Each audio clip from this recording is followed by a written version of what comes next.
It's not fair. They always get the best while I get nothing. Have you ever heard that statement in a large family where one child seems to all the others to always get the good? Well, today's lesson is entitled Getting the Best Assignments, with a subtitle of God's Sovereignty and Man's Free Will. And maybe that is how you felt growing up, like one of those other children who watched one child seem to always get the good. Or maybe you are now a parent and you understand completely why one child may seem to get the best assignments or opportunities. Let's go to Joshua chapter 5 and let's read the first 9 verses and set the stage for God's unfolding plan. And let's dig down deep and explore the balance and the tension between God's sovereignty and His giving of free will. Let's see if we can acknowledge, even in the tension, that parts of His will absolutely will be accomplished, regardless of us as individuals, and yet, at the same time, He does not remove our free will.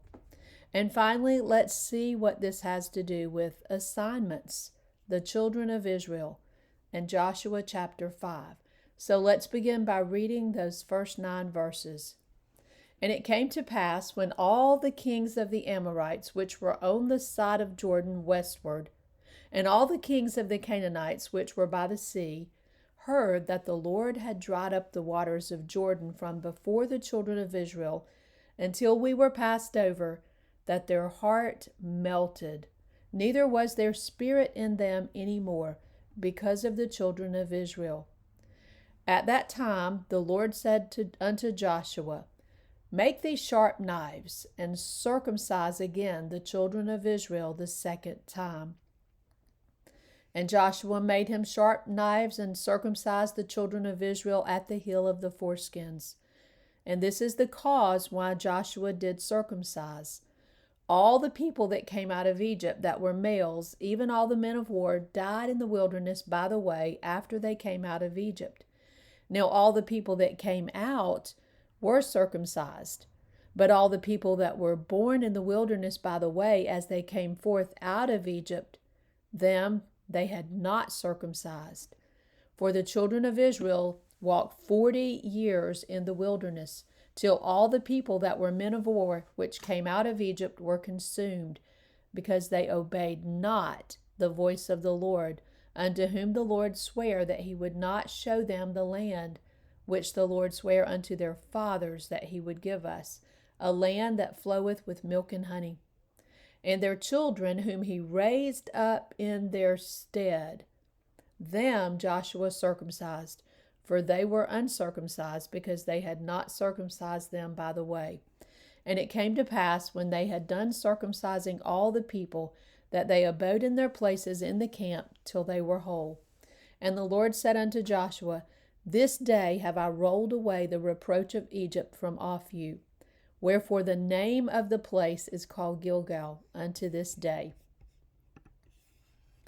So this chapter 5 of Joshua, opens with terrified Amorite and Canaanite kings.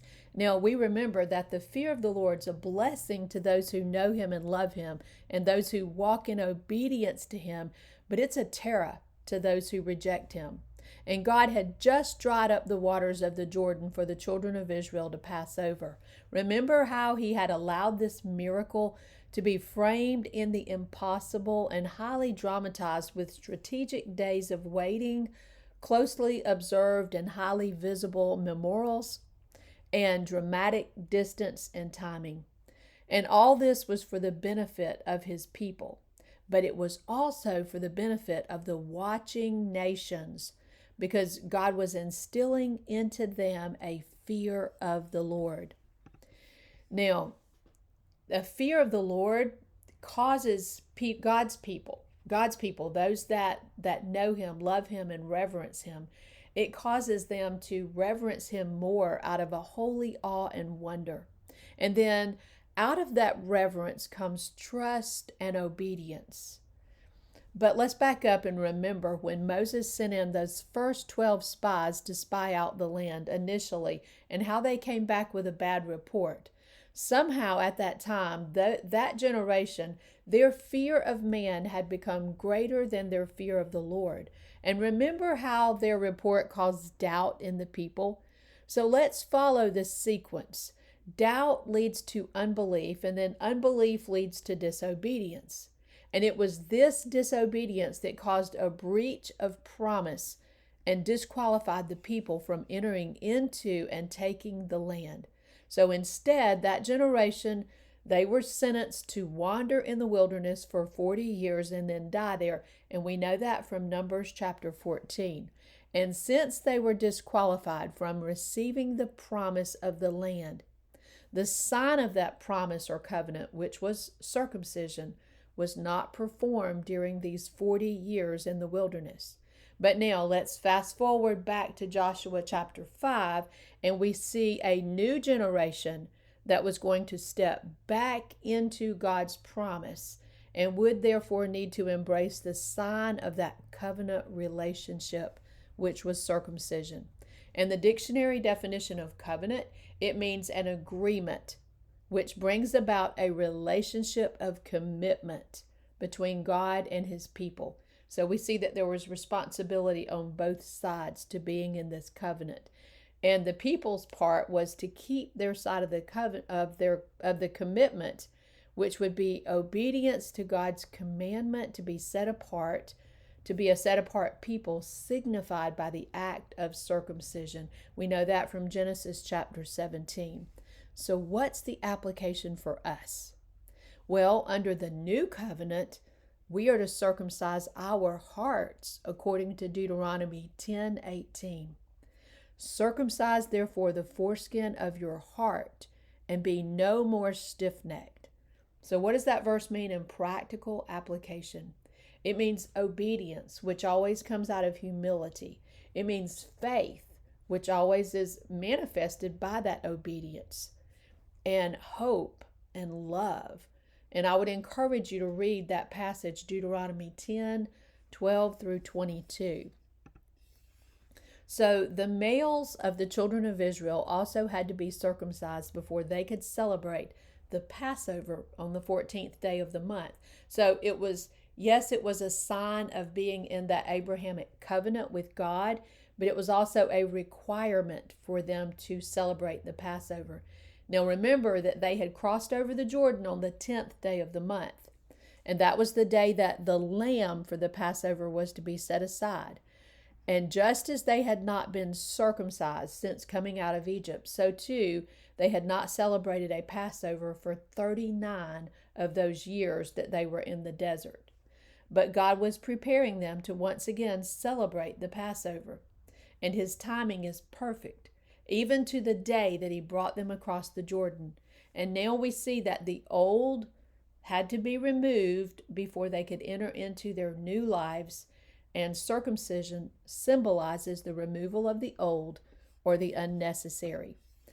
And for us, we cannot take our old life with us into our new life. Some things must be left behind, like doubt, unbelief, disobedience, fear, worry, anxiety, certain activities, and maybe even certain possessions that are not glorifying to God. So our application here is that sometimes entering into God's promises hurts because we must let go of the former things, and letting go can be painful. Sometimes it hurts to leave the old behind, but sometimes it is the very thing of painful obedience that qualifies us to receive the promises and step into the new that God has for us.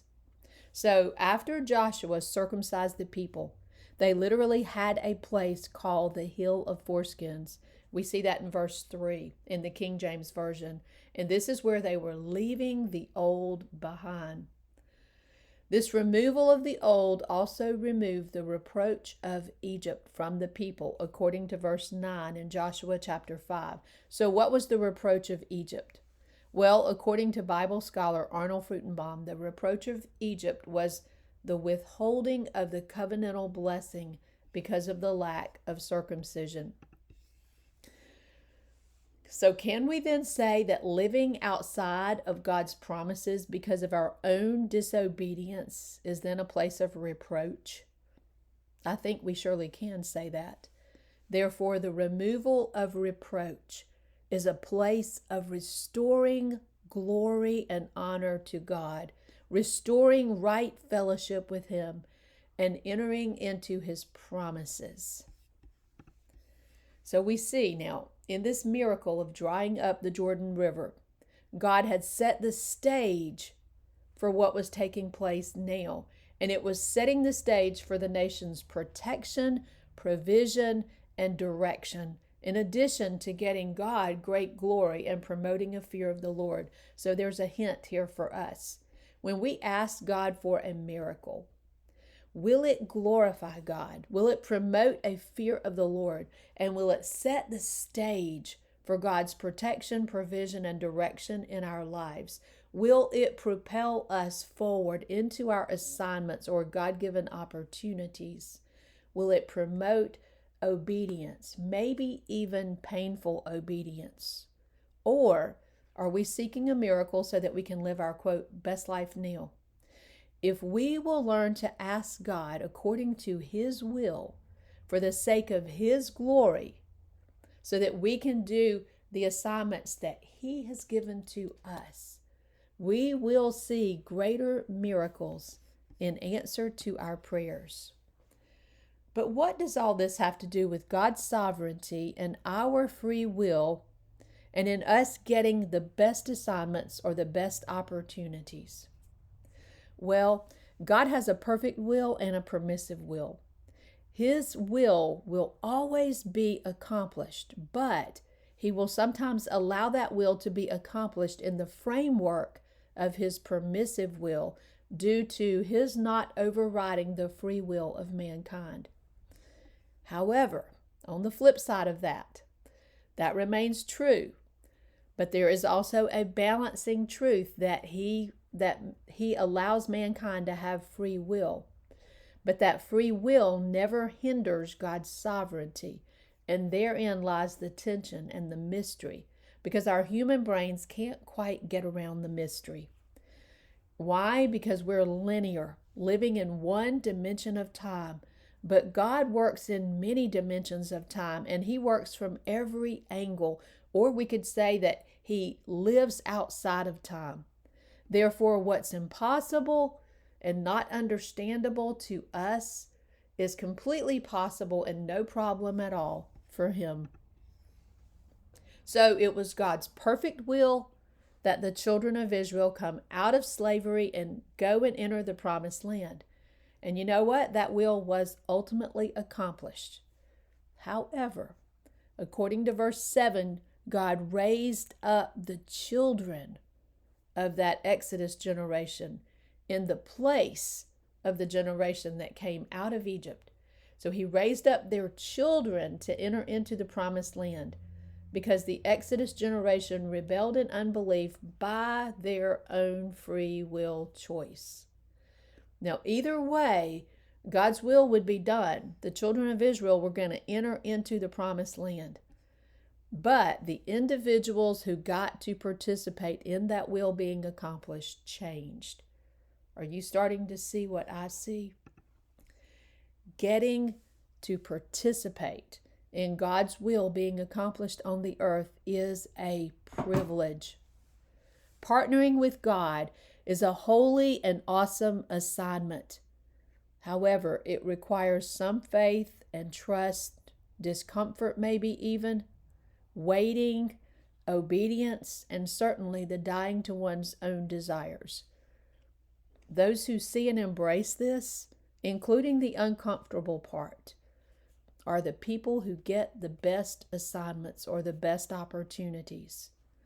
So if I'm that child whose brother or sister always seems to get the good while I miss out, I need to ask myself if I have faith and trust and obedience and a fear of the Lord and perseverance and a willingness to die to self, to die to my own desires and agenda, so that the Lord's will may be done in me and through me. And I need to see if the reproach of Egypt has been rolled away from me and I have circumcised my heart.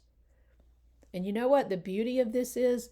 That it's never too late to surrender fully to the Lord and tell Him that we want to get on board with His plan for our lives and His daily assignments and opportunities for us, beginning today, right now, right here where we are. If we are still breathing, we can get on board with God's plan. And God can do more with a surrendered life in a day, a week, a month, or a year than He can with a lifetime, even a long lifetime that is unsurrendered. Let's pray. Lord, I don't want to be of the generation spiritually that dies in the wilderness of doubt, unbelief, and disobedience. I don't want to be of the ones who chose by their own free will to remain in that wilderness and to bear the reproach of Egypt and to live with an uncircumcised heart. I want to be of the generation that is willing to be circumcised, leave the old behind, and enter into the promised land. I realize that entering the new life means a new and different kind of battle, but I trust You to fully equip me in every way. Set me free from looking around at others in jealousy or anger, thinking that they got a better assignment or better opportunity. That is a trap of the enemy, a scheme of the enemy to get my eyes off You. So I fix my eyes upon You, Lord. I submit to You and resist the devil so that he has to flee from me in Jesus' name. When your eyes run to and fro throughout the whole earth, looking for someone to give those assignments to and to show Yourself strong through, let your eyes stop on me and find me waiting on You and filled with Your Spirit. I am here, Lord. Send me, use me, glorify Your name in my life. Amen.